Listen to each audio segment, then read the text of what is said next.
Dragon's Triangle. The Dragon's Triangle is an area where ships disappear, planes disappear, and other kind of phenomena occur. There's really no way to predict what sorts of things you're going to see out here. And we do see some pretty odd stuff. We'll explore the mysteries, the evidence, and the science behind one of the most treacherous, dangerous, and puzzling triangle regions on the planet. If your ship was right on top of that gas bubble, you would sink because you wouldn't have enough buoyancy to keep your ship floating. As events involving ships, planes, and submarines continue to terrify passengers and mystify experts, many wonder, what is down there? And what could possibly be next in the Pacific's Bermuda Triangle?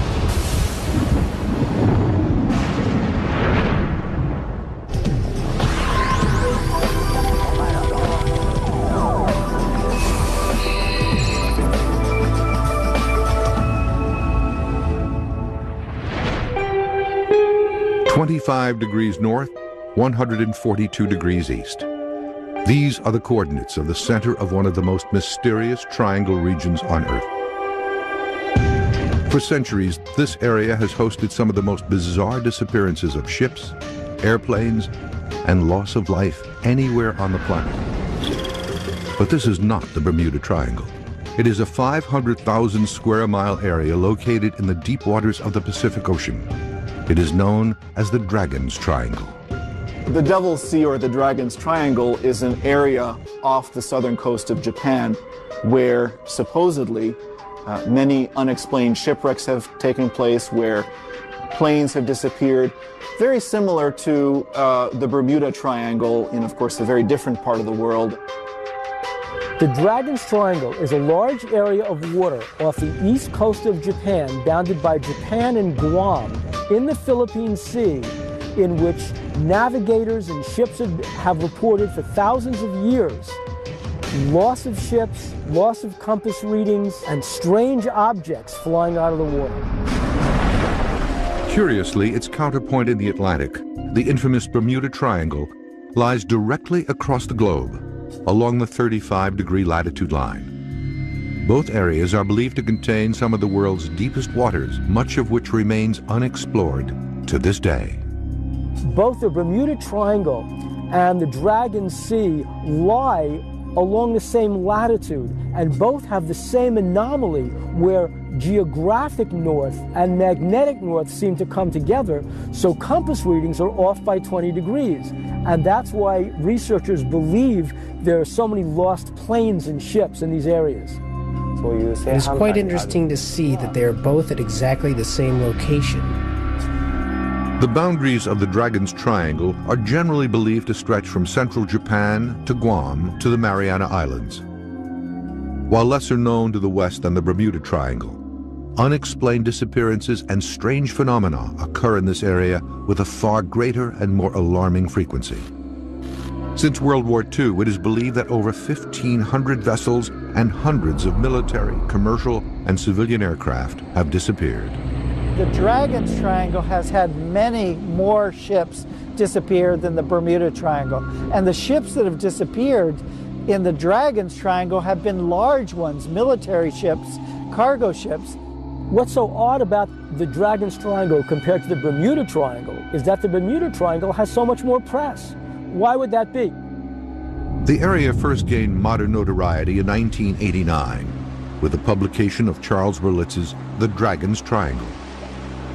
Berlitz, coincidentally, was the author of the book The Bermuda Triangle, which reopened that mysterious case in 1974.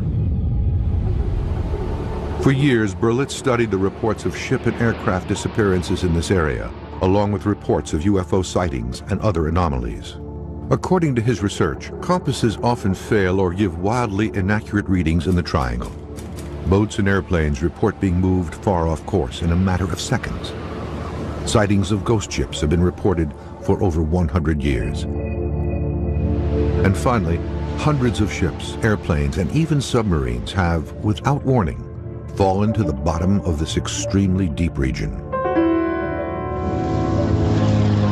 One of Berlitz's most terrifying and puzzling unsolved cases involves what he considers unseen and unknown forces that pulled legendary pilot Amelia Earhart down to her death in the heart of the Triangle in 1937. She goes more than 2/3 of the way around the world, over 22,000 miles. I look eastward over the Pacific, she writes. I shall be glad when we have the hazards of its navigation behind us. This fleeting radio contact is the last verified report of Amelia Earhart. Here's a story where Amelia Earhart was flying off Guam. Some say she was on a spy mission for the United States, and she lost her compass bearings. July 2nd, 1937, 12:30 p.m. Pioneering aviator Amelia Earhart and navigator Fred Noonan left Lae, New Guinea on the last leg of a round-the-world flight. Their flight plan would have taken them 2,500 miles to Howland Island for a refueling stop and over the Dragon's Triangle. The two were never seen again. Her compass and her instruments went down. Her plane was lost. She was never heard from again. To this day, Earhart's disappearance remains one of aviation's greatest unsolved cases. The Dragon's Triangle is also host to stories of ghost ships appearing out of the fog. Berlitz associates the Dragon's Triangle with one of the sea's greatest mysteries as well, ghost ships. Large ships floating at sea, completely devoid of people, cargo, and equipment. He claims the region has been fraught with unmanned floating hulks for centuries. In Japanese tradition, these ghost ships are typically malevolent. They want to destroy the living people that they run into. Ghost ships exceeding 100,000 tons have been seen floating aimlessly in the Dragon's Triangle. If true, how does an entire crew vanish without a trace? Berlitz points out a pair of horrifying ghost ship cases in his book. June 11th, 1881, 4 a.m. According to reports, the HMS Bashante encountered the legendary glowing Flying Dutchman ghost ship late at night in the deepest area of the Dragon's Triangle. A naval ensign aboard the ship, a prince who would later become England's King George V, made the following entry in the ship's log. The Flying Dutchman crossed our bows. She emitted a strange phosphorescent light, as of a phantom ship, all aglow. She came up on the port bow, where also the officer of the watch from the bridge saw her. But on arriving, there was no vestige or any sign whatever of any material ship to be seen, either near or right away to the horizon. The night became clear and the sea calm. January 1989. Berlitz says that a Japanese whaling ship skippered by Captain Moro Sagakami came within 50 feet of a small fishing boat that was bobbing erratically in their course one dark, clear night. The captain and several crew members arrived to find a ship completely barren of all crew and cargo, save for the corpse of the captain, still gripping the helm. As far as ghost ships are concerned, what if the crews themselves were abductees? So the reason the vessel is adrift, the reason there's no crew, no remains, is that the crews are simply gone, taken by a USO. According to Berlitz's research, dozens of vessels have gone even further off the radar. They have disappeared from the Triangle entirely. On April 19, 1949, the Kuroshio Maru No. 1 disappears with a reported crew of 23. On June 8, 1952, 29 crew members of the Chifuku Maru No. 5 vanish. June 26, 1955, a U.S. Air Force F-3B jet loses radio contact with its base. Its two-man crew disappears. March 12, 1957, 8 crewmen aboard a United States Air Force KB-50 tanker transport are reported missing. June 7, 1963, remains of the Donan Maru are found floating on the ocean surface off Shio Nomizaki. But an event forever etched into Triangle lore and Japanese history is the mysterious sinking of the Japanese research vessel Kaiyo Maru No. 5. Kaiyo Maru No. 5 was a Coast Guard ship researching about that area. On September 24, 1952, the Japanese Maritime Safety Agency research vessel, Kaio Maru No. 5, is in the Dragon's Triangle. She went out to the Dragon's Triangle specifically to find out the cause of all the losses of vessels in that area. Suddenly, without any distress call, she disappears forever, taking with her a crew of 22 and 9 scientists. In their official Kaio Maru No. 5 accident investigation report from March 1953, the Marine Coast Guard states, "We have to investigate when, where, why it disappeared, because there are no witnesses and no survivors for this accident." While many conclude that the ship fell victim to an underwater volcano's eruption, others remain unconvinced. Very ironic that here you have a ship that's going out looking for other ships and it disappears. And that oftentimes happens in these mysterious triangles.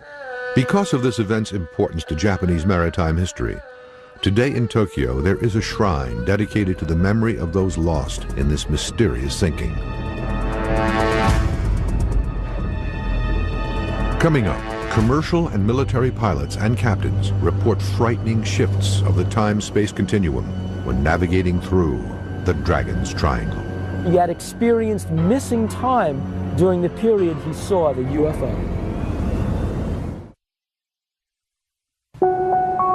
Like the Bermuda Triangle in the Atlantic, the Dragon's Triangle in the Pacific just off Japan is believed to play havoc with the so-called time-space continuum of planet Earth.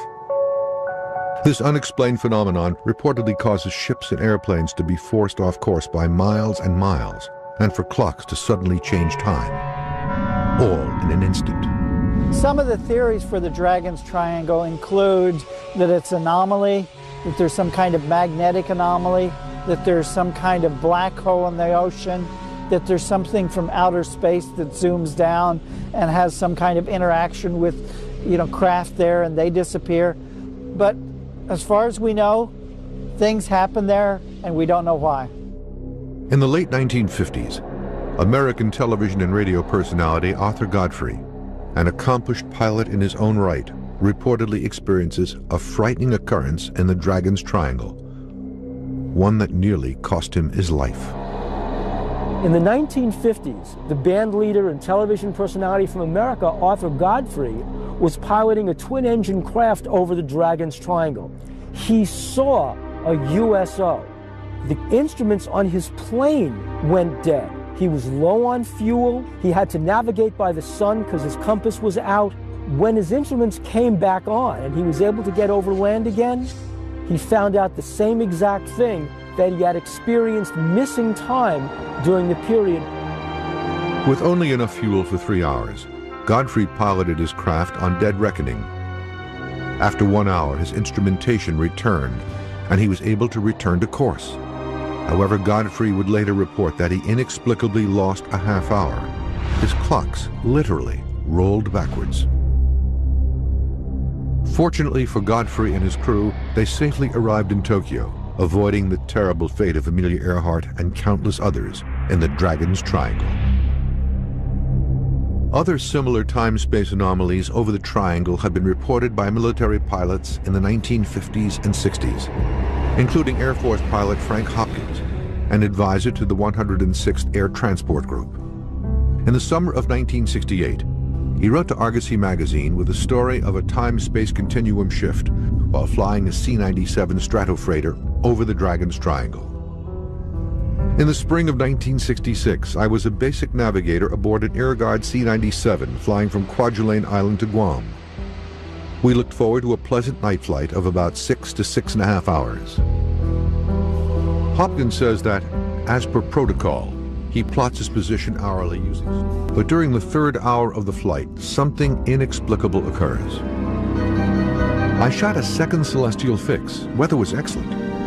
Only problem was, and I almost fell out of the airplane when I put this on the chart, this last fix was almost 340 nautical miles down intended course.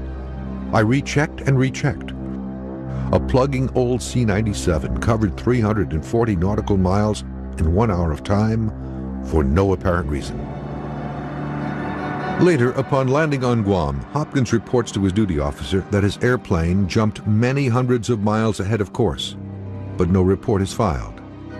Hopkins says that he remains convinced, however, that this area is indeed home to peculiar forces that pose great danger to airplanes and ships. Due to the confluence of these events, experts continue to feel other forces might possibly be at work deep below the triangle. Of all the anomalies in the Dragon's Triangle, none are more mysterious than the vast number of sightings of UFOs. According to Charles Berlitz's Dragon's Triangle, he believes the most notorious cause of deadly events in the area are the specter of UFOs and their underwater counterparts, USOs, unidentified submerged objects. Quote, a number of ships that have disappeared in the Dragon's Triangle have been sunk by USOs. These events were often attributed in ancient times to angry demons or dragons.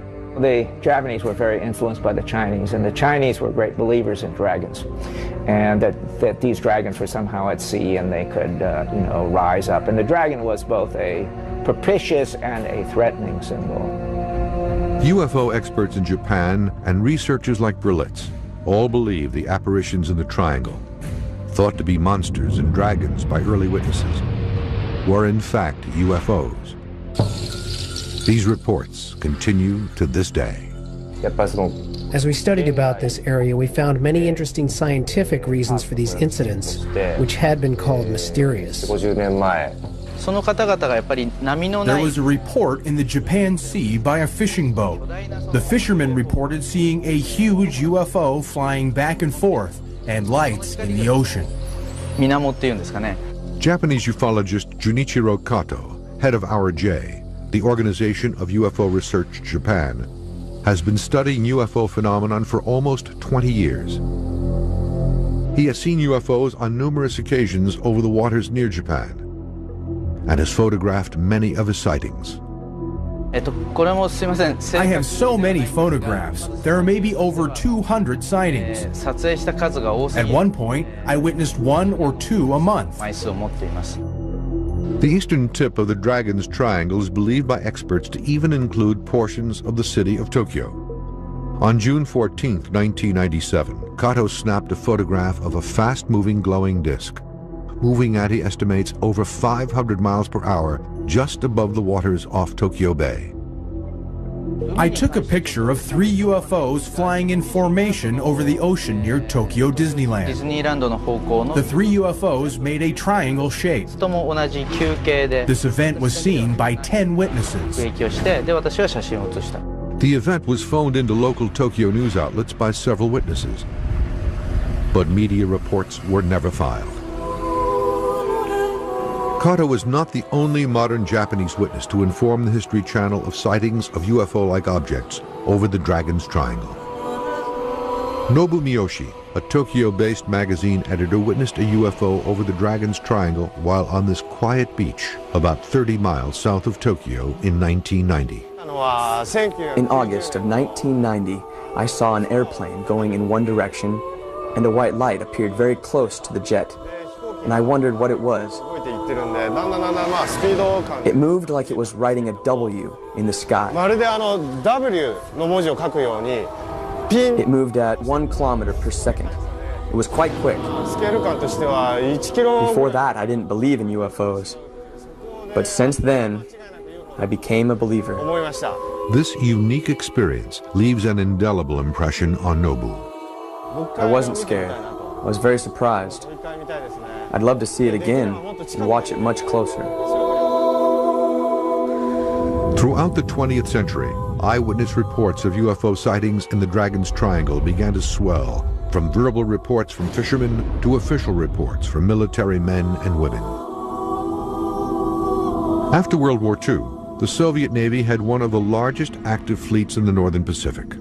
Over the years, sailors and officers aboard these vessels have been responsible for some of the best UFO reports in the Dragon's Triangle. In 1977, the Reconnaissance Division of the Soviet Navy organized a scientific research project to examine the issue of UFOs in the water. I was in charge of this group. At the end of 1977, we gave our large naval vessels instructions on how to observe UFOs. August 18, 1980. According to reports from Moscow-based UFO experts Vladimir Azhaja, the Russian research vessel Vladimir Volbirov moved slowly south through the Dragon's Triangle, around Japan, heading toward Okinawa. Just after midnight, suddenly and without warning, a cylindrical metallic UFO-like object is seen to rise slowly from the sea, hover, then dart away into the sky. The object's ability to hover has caused experts like Azhaja to believe that the craft was not man-made. To this day, the event remains a mystery. 8 months after this Russian event, another significant incident occurs in almost the exact same location. One of the more recent cases, and a fascinating case, is the Takikyoto Maru from 1981. They spotted a UFO, actually a USO, coming out of the water.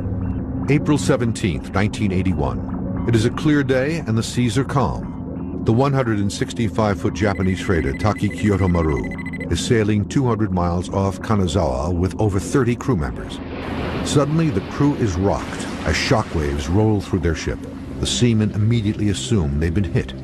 April 17th of 1981, a Japanese ship sailing off the coast of Japan in an area that is noted as the Dragon's Triangle encountered a UFO that came out of the sea violently and caused huge waves to buffet the ship. Captain Usuda is at the helm when a bright, saucer-shaped object rises out of the water. The USO is over 50 feet in diameter and hovers silently over the ship. The ship's instruments, the compass, the various dials, the engines, all began to blur as the USO circled around the ship. The captain estimated that the USO circled the ship for about 15 minutes, then plunged back into the water. The waves were so violent, Usuda reports, the ship nearly capsized. Even more fierce turbulence occurs when the USO returns to the water. Here's the intriguing thing. When the instruments came back on, the captain compared the time on the radio to the time on the watches and found out the ship had lost 15 minutes in time.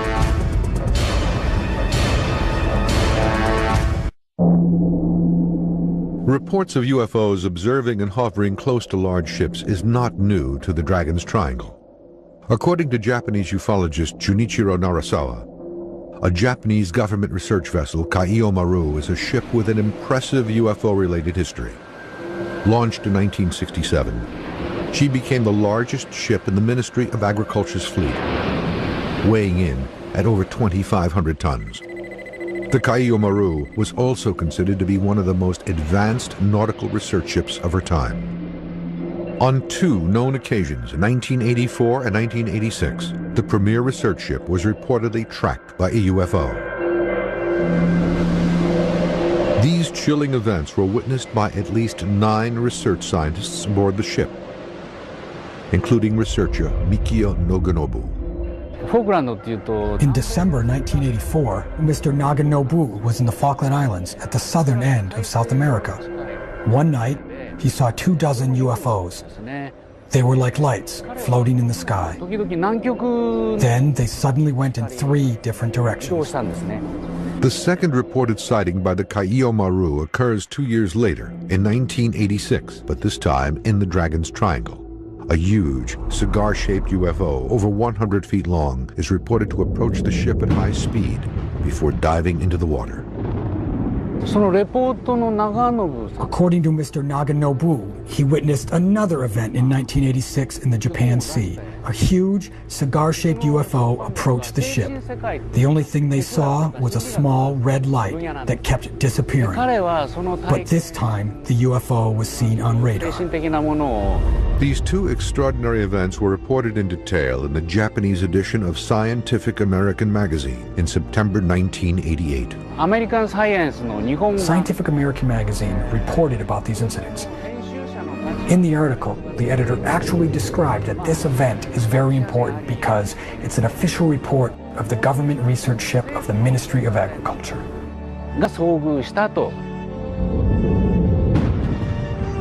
Reports of UFOs in the Dragon's Triangle are not limited to the sea. From the Amelia Earhart incident onward, pilots have found the skies above the triangle to be as treacherous as the oceans below.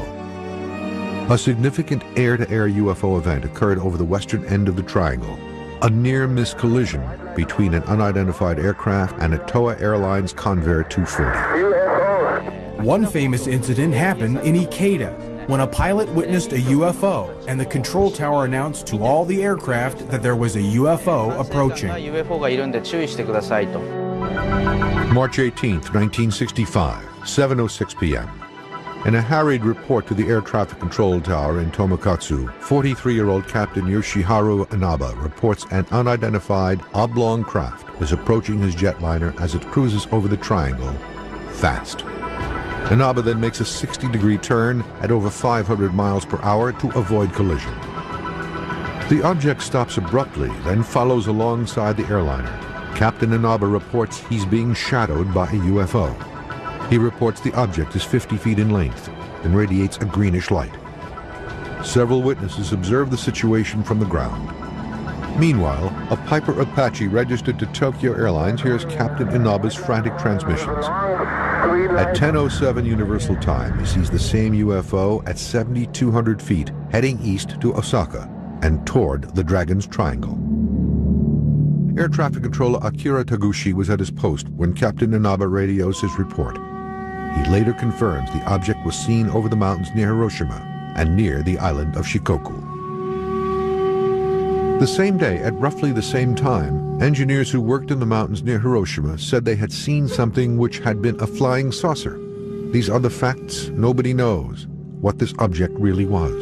The Dragon's Triangle has been known for thousands of years. And one of the stories that's connected with it is that there's a dragon that lives under the ocean and comes out of the ocean and snatches craft and vessels down into the depths. One of the world's earliest UFO stories, in fact, originates from the waters off Japan, along with what many believe to be the first modern drawings of UFOs. The legend of the Utsuro Bune, a mysterious alien woman who arrives from the bottom of the Pacific in a round, craft-like vessel, goes back centuries. A closer look at the drawings reveals a flying saucer-shaped object, similar to those seen by countless witnesses in the 20th century. These drawings are thought to be the earliest known UFO-themed prints. In the writings, they found a description of a bowl-like metal ship that arrived on a beach called Hiroto-no-Hama. The witnesses approached and looked inside. There was a woman with smooth, light clothes. On the ship, there were letters that had never been seen before. They described what could have been a UFO in ancient Japan. There were no round ships in Japan at that time, so they believed it was a UFO. The most interesting part of the shapes of the Utsuro Bune, it is very similar to the modern UFOs. So my first interest is why the people can imagine this kind of shapes 200 years ago. Kazuo Tanaka, a professor at Gifu University in Tokyo, reopened the Utsuro Bune legend in 1997. His investigation led him to ask if the mysterious woman who came out of the waters of the Pacific so long ago was really part of, quote, a close encounter of the third kind. I investigated the old ship in the Edo period, 200 years, intensively, but I could not find that any ships that is similar to these spherical shapes. This is similar to the Utsuro Bune. So it is very, very, I think, strange shape. Beginning in the early 1800s, Japan suddenly sees a bounty of Utsuro Bune drawings, all by different artists in different parts of the country, each one telling the exact same story, emerging from an eerily similar saucer-shaped craft. The Utsuro Bune folklore is very famous in Japan, and had it done in many places in Japan. I could find 5 pictures. It is a little bit strange. So why people made so many drawings concerning the Utsuro Bune? It is a mystery. These strange coincidences cause experts like Tanaka to wonder if Japan, which was completely closed to outsiders and outside news until 1857, experienced a mass UFO sighting at around this time. The Utsuro folklore in Japan has a key to solve the mystery of the modern UFOs, I think.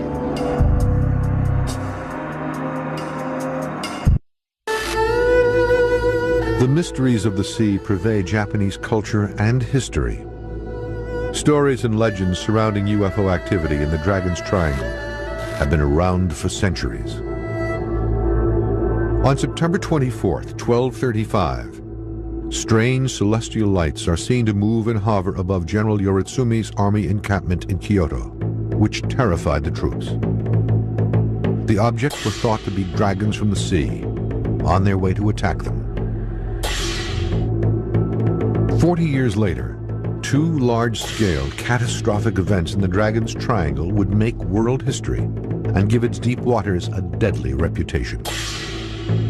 The Devil's Triangle, which has accumulated a certain amount of lore in modern times, and this clearly, to some extent at least, reflects old Japanese traditions having to do with the sea, with dangers in the sea, with supernatural or even divine beings who live in the sea, who can both protect and also attack those who earn their livelihood from the sea, fishermen and so on.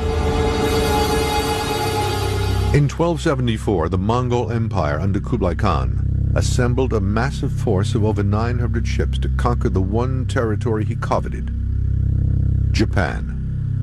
Victory was more than assured until a single catastrophic event in the Triangle stopped this massive armada cold. Mongolia was governing maybe half of Europe and all over Asia, and they tried to invade Japan as well. A typhoon came and all of the ships were sunk, and they couldn't reach Japan. And they brought about 40,000 troops in 1274 to Japan. More than half of that fleet was sunk in this storm, and so the Mongols' first invasion ended up as a major disaster. You know, some 20,000 Mongols were killed in that instance or lost their lives. Khan made another, more massive attack on Japan in 1281. This time he brought 140,000 men and 3,000 ships. The second invasion had similar disastrous results. An estimated 70,000 Mongol troops were destroyed, along with the majority of the ships. The second great effort to invade Japan was once again defeated by the arrival of a propitious wind, as the Japanese like to call it. And this created the notion of the divine wind. At the time of the Mongolian invasion, it is believed that the wind saved Japan.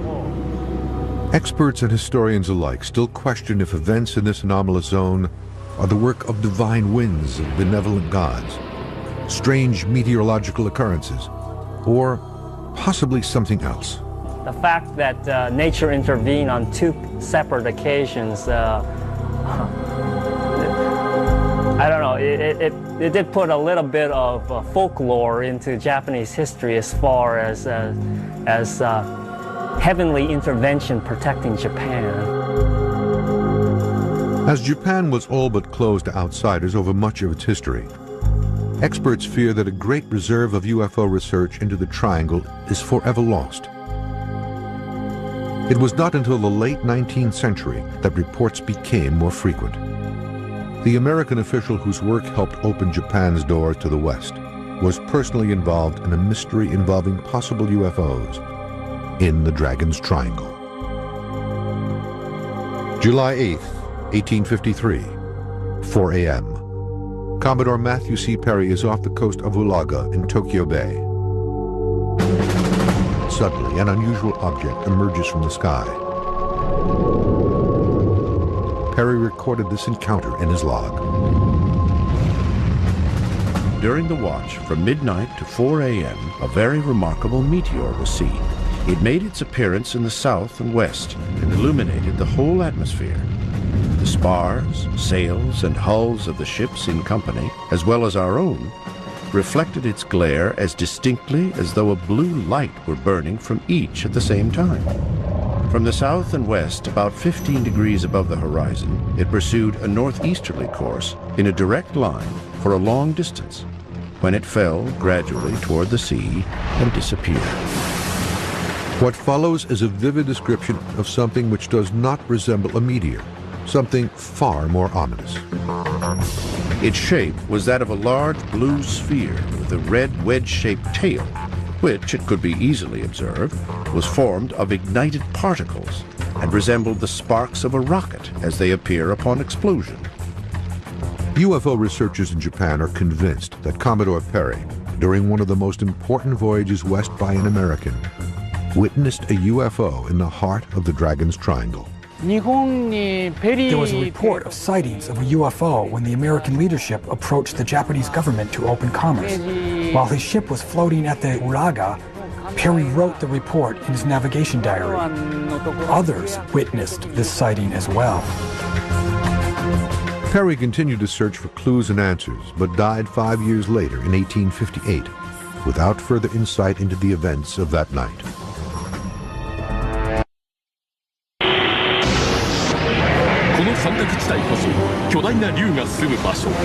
This is where two big dragons are hiding themselves from 3,000 years ago. This area is called the Devil's Sea, and many ships have disappeared without good reason. Let's find out the biggest and strongest mystery of the 20th century, the Dragon's Triangle. What we have seen is that in Japan, in the Ring of Fire, that before and after increased seismic activity or increased volcanic activity, there'll be a lot of sightings of these UFOs. Deep beneath the Dragon's Triangle lies one of the most seismically active regions on the planet. Here, gigantic undersea tectonic plates shift constantly, and suboceanic volcano eruptions are quite frequent, all of which might be responsible for significant shipping losses and dramatic loss of life. Back in the States, we receive message traffic on a regular basis that tells us volcano warning alerts. So not only do we know where they are, we have them plotted on our charts. If I go down and check my email right now, I have about 8 or 10 messages from these guys telling us, hey, there's a volcano here that has shown some sort of seismic activity, and your best bet is to steer clear. When you get an underwater eruption, depending on how deep it is, if it's pretty deep, you'll just get lava flows coming out, but if it's closer to the surface, you'll get actual gas in the magma that forms bubbles, and it's an explosive eruption. Dr. Joanne Stock is professor of geology and geophysics at Caltech University in Pasadena, California. One of the Mariana Islands, which was erupting in 2003, it had these eruptions that were on the island itself, and people could see that there's pulses of gas coming out. It actually has more than 80 little vents that are offshore that are also active. If one of those was erupting, you might see the peak of the volcano on the island. It doesn't look like anything's happening, but something could be erupting underwater where your ship is sailing near it and could be affected or could sink because too much gas is in the water. The gases created by underwater volcanoes can wreak havoc with ships, even huge container and cargo ships. If you happen to get a gas bubble, a big gas bubble that came out of a vent that was underwater, if your ship was right on top of that gas bubble, you would sink because you wouldn't have enough buoyancy to keep your ship floating. The Ring of Fire that lies within the Dragon's Triangle is filled with dangerous volcanoes at varied depths. The shallowest ones are these islands above sea level, and then they go on down, 10,000 feet. Why is there so much volcanic activity surrounding Japan and this area? It may come as a surprise to some people to realize that the majority of the volcanism on the planet Earth is happening on the seafloor. Most of the Pacific Ocean floor is moving from east to west, and as the seafloor is dragged down into the interior of the Earth, this water reacts with hot rock and makes volcanoes. Volcanoes along the Marianas, which are erupting as a result of this plate collision, can toss aerosols and particulate matter all the way up to the stratosphere, and obviously if a plane flew into that, it might clog the engines. Another dangerous phenomenon in the Dragon's Triangle is the so-called triangle waves. These bizarre oceanic enigma are swift and deadly and impossible to predict. There are big waves, 7, 8, 9 feet high, crashing in from different directions. This creates huge waves up to 65 feet high. This is the most dangerous thing that I have ever seen. Japan is located where there are seasonal big winds. In the wintertime, there tends to be a lot of bad weather and turbulence. Winds from different directions create the triangle waves. The term triangular wave, sankakunami in Japanese, is a name used by Japanese people from the past. What it represents from a scientific point of view is not known. Dr. Hiroshi Tomita, special researcher at Japan's National Maritime Research Institute, and Dr. Takuji Waseda, professor at the University of Tokyo, performed a unique experiment for the History Channel in the world's largest wave tank. It demonstrates the destructive capabilities of the kinds of triangle waves and currents that affect this area. A U.S. commercial ship reported that they actually saw a wave over 100 feet high, but it was measured by sight, so they don't have any scientific proof. What my team is trying to do is measure in a more scientific way. There are 32 plungers at the end of the tank, which we control the amplitude of the phase from a computer. These tank tests are scalable. The same thing can happen in the real ocean. Dr. Waseda illustrates the nature of a triangle wave. As two waves crosses each other, the wave pattern will form a triangular shape. When a ship encounters these kind of triangular shaped wave, the ship can move in quite a different way. Sometimes it can move this way, but sometimes it can roll. Roll, for example, for a ship is extremely dangerous. The energy piles up. It is said that the amplitude can be quite high because of the crossing sea. Not being able to predict the direction of the forces is a threat for a ship. The phenomenon of triangle waves is reportedly responsible for the destruction of many ships and great losses of life in the Dragon's Triangle. I think the scientific knowledge is very similar to the jigsaw puzzle. We have no piece that matches to the UFOs. There are many reports of accidents, so I consider that it is a dangerous area. But we cannot define those accidents either from a volcano, natural causes, or some mysterious UFO. For hundreds of years in the Dragon's Triangle, there have been countless reports of disappearances and eerie encounters with UFOs, drawing a perfect correlation to its mysterious counterpart in Bermuda, leading many researchers to call this hot zone the Pacific's Bermuda Triangle. I've seen all the reports. I believe there are many people who see it and don't talk about it. There are some people who say, I cannot believe until I see with my own eyes. But of course, the eyes are not always reliable. We have to research from many different points of view. Maybe there are some doors that open frequently to the different dimensions on this planet. So, in theory, maybe it's possible there are doors like that in the ocean. Modern researchers, both for the Dragon Sea